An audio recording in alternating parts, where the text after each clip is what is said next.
If you were born before the 2000s, you probably know their names. Today we're going to look into a gang that turned Kenya upside down in the 90s. Hi, welcome to Wolfness Investigations, and let's look into the case of Wacucu, Rasta and Wacucu.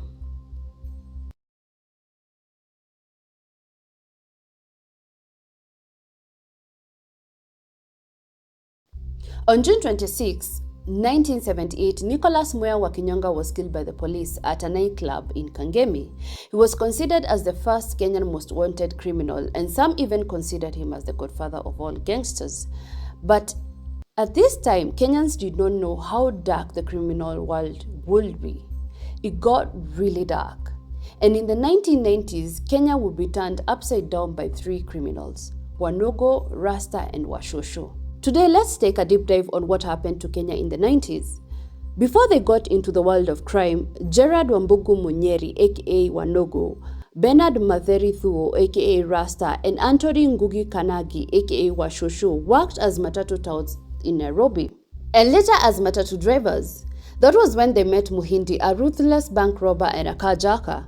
Muhindi took them under his wings and taught them everything about the crime world.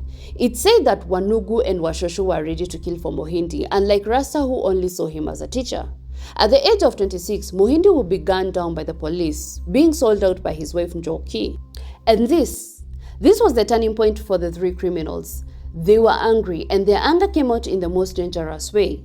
They turned into monsters where they would kill without mercy, especially women, R-word women, and commit robbery with violence. It's like the master who kept the monster at bay had gone, and there was nothing stopping the monster from becoming the monster it was meant to be. They operated in and around Nairobi City, having even the guts to kill the police. This led to the commissioner of the police taking a big initiative and offered 100,000 Kenya shillings reward for every head to anyone who had information about the three. Well, this did not work well because people feared them and did not dare tell on them. He would later increase the amount to 200,000 Kenya shillings, but still it did not work. January 1986, there was a shootout between Wacucu, Rasta, Wacucu, and the Criminal Investigation Department, CID, now Directorate of Criminal Investigations, DCI. This triggered a nationwide manhunt. At this point, they had become such an issue that President Moi was ready to give the case to international agencies. But one man was ready to risk it all. Daniel Sogor Sorene, an officer at GSU Record Squad, was ready to risk it all to capture them. A unit, Alpha Romeo Squad, was formed, and together with 13 Flying Squad were put on the job to hunt down the criminals.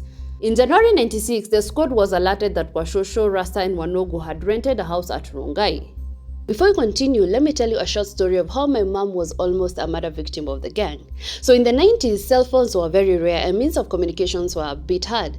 Anyway, my mom was sent by her dad to her aunt's place at Rongai. She got ready and started her journey. The problem was she did not know exactly where her aunt's place was, but she had an idea. So she got to Rongai and surprise, she got lost. So she decided to follow a small path, aka Akanjia. Maybe she could find a homestead and ask for direction. She did, but instead of a small home, she found a luxurious house with a guard on the gate. Before she could utter a word, the guard turned and told her, "Mama, sahi, enda sahi haraka sana no jifiche. Usisonge no usionge. Jifiche sahi, kimbia." Confused and a bit frightened, she ran to a nearby bush and hid. A few minutes later, three expensive cars emerged from the compound and stopped right outside the gate. Men with guns came out of the vehicles and started looking around as if to check if they were secure. So you can imagine what my mom was feeling at this moment. A 20-something-year-old who just wanted to ask for direction, hiding in a bush from people with big guns. After checking, they go back into their vehicles and drove off. The guard waited for a few minutes and came and got her. That's when he asked her if she had ever heard of the notorious Wanugu gang. So of course she had, and he continued to inform her that that was the gang, and if they had found her on the gate, they would have definitely killed her. But the guard chose to save her life because she looked young and innocent.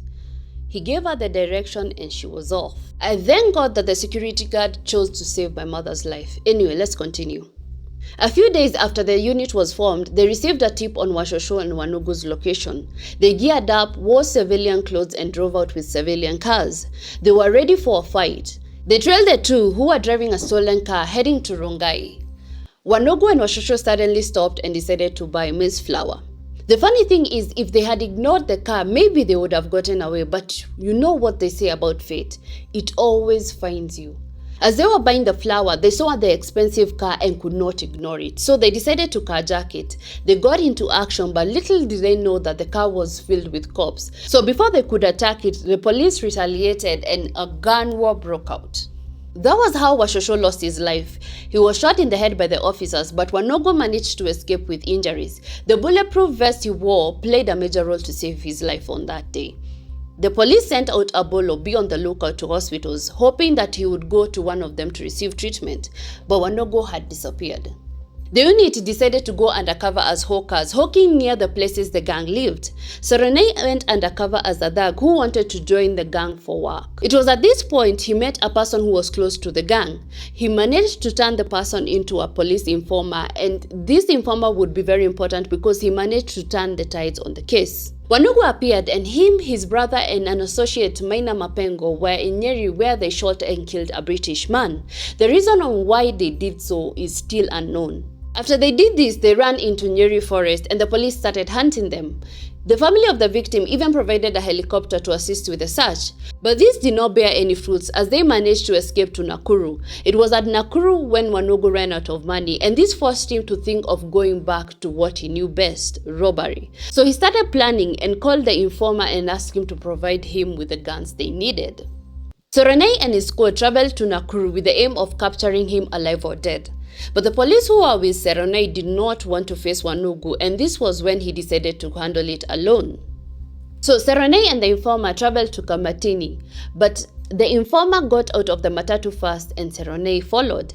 Serenay disguised himself as a mechanic and got to work. At Kambatini, Serenay spotted Wanugu, who was relaxing and enjoying himself with a lady and 3 other men who he assumed were his bodyguards. He did not approach them until he noticed that Wanugu and the lady had separated from the guards. This is when he took his chance. He walked 7 meters away and told Wanugu to put up his hands. But Wanugu did not give up without a fight. He took the lady and used her as a human shield, and a shootout between him and Serenay commenced. While this was continuing, the guards appeared from behind and started shooting at Serenay. But he managed to shoot Wanugu, who fell on the ground. And as this was continuing, Kambatini had fell into total chaos. Serenay took advantage of this and shot in the air. He managed to carjack a vehicle and drove straight to the police station. He told them about the situation and went into hiding. And that's how Wanugu, the second most wanted criminal, lost his life. Rasta proved to be very difficult to track because he was fast with the intel. He bribed some of the officers and got information on the unit. He also used fear as a tactic to keep anyone from talking. It's alleged that if he had his suspicion that you were a snitch, he would torture you and make sure to pull off your fingernails and would probably kill you so as to send a message to anyone who dared cross him. Rasta was also very vengeful. For example, there was this time the police killed his men, so he decided to throw a live grenade as a retaliation at the CID's headquarters, injuring several police officers. He was also a sharpshooter. He loved his guns so much that he gifted his girlfriend a gun because he felt chocolate and flowers were too boring. A very interesting person, I tell you. On September of 97, Serenay and his unit received a tip that Rasta was hiding at his mother's compound at Keriaini, Murang'a County. So he set out to surveil him, and he did so for one day, making sure of the location and his outings and goings. He called his boss and requested for backup, but he told the boss not to tell them of what they were going to do. This was out of fear of one of them being an informer of Rasta. When the backup got to Murang'a, they were fed very well, and after having the meal, they were given the details of why they were there. This was when they were given a chance to walk away, but none of them did. So they were off. When they got into the compound, they told Rasta to give up, but this did not happen. Instead, he started firing at them. They shot back, and after some time, he fell. When they saw him fall, they approached him, and Rasta was barely holding on to life. This was when Serenay asked him why he would not just give up when they asked him to. He told him he would never surrender, and those were the last words he spoke before he died.